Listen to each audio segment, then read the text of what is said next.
Welcome back to another technical deep dive here in the Debug Zone. Today, we're tackling a big question and breaking it down with insights from other users. Hopefully, this clears up some misconceptions and helps you get the answer you need.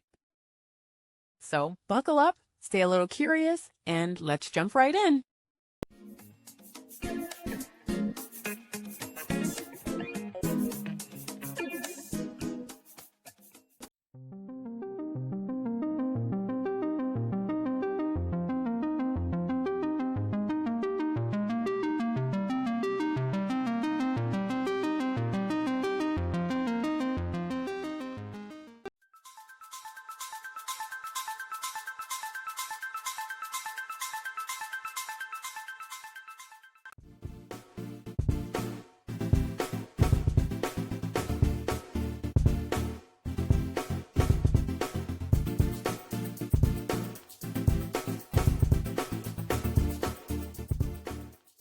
And that's a wrap.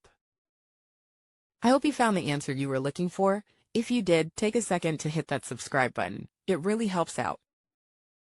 And let me know in the comments which solution worked best for you. See you next time in the Debug Zone.